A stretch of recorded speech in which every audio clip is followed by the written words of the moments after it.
శని. ఈ దేవునికి శనీశ్వర అనే పేరు ఎలా వచ్చింది? శనీశ్వరుని తల్లిదండ్రులు ఎవరు? ఇతనికి తోబుట్టువులు ఉన్నారా? అయితే వాళ్ళ పేర్లు ఏంటి? దరిద్ర దేవతకి శనీశ్వరునికి ఉన్న సంబంధం ఏమిటి?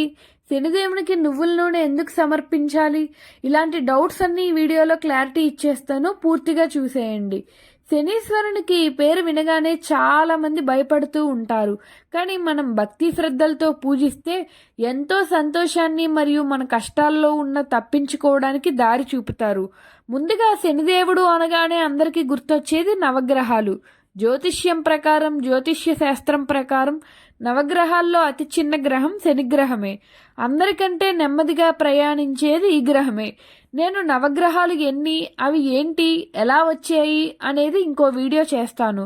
కానీ ఇందులో ప్రత్యేకంగా శనిదేవుని గురించి మాత్రమే భాగాలుగా విభజించి చెప్తాను. మొదటిగా శనిదేవుని జన్మరహస్యం తెలుసుకుందాం. శనిదేవుని తండ్రి నవగ్రహాలకు రారాజు అయిన సూర్య భగవానుడు. ప్రజాపతి విశ్వకర్మ కూతురు సంజనాదేవిని వివాహం చేసుకుంటాడు. వీళ్ళకి యముడు మరియు యమున సంతానం.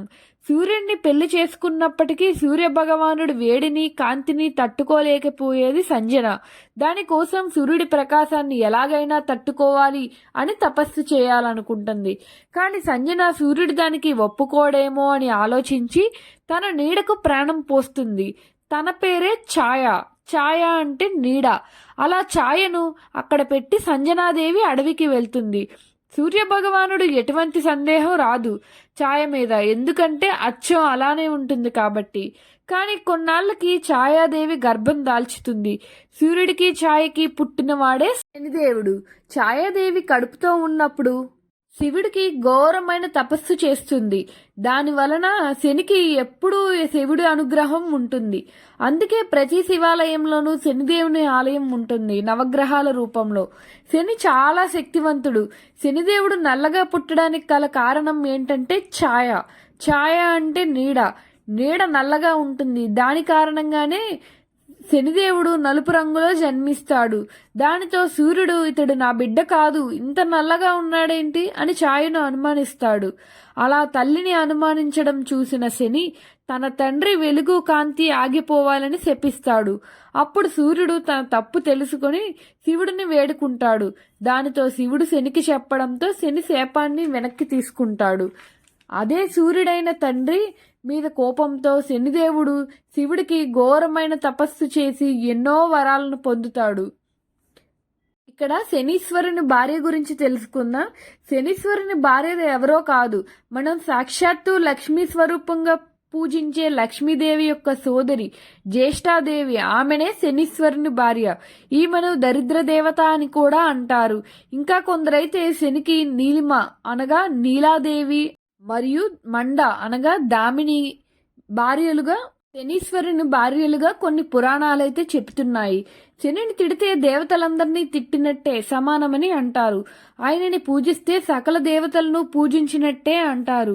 శనిదేవునికి మరియు హనుమంతునికి ఉన్న సంబంధం ఏమిటి?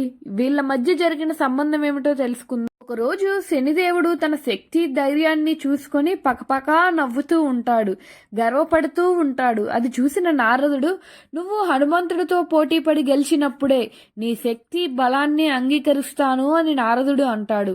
అప్పుడు శనిదేవుడు ఎలాగైనా హనుమంతుడితో పోటీపడి గెలవాలి అని అనుకుంటాడు.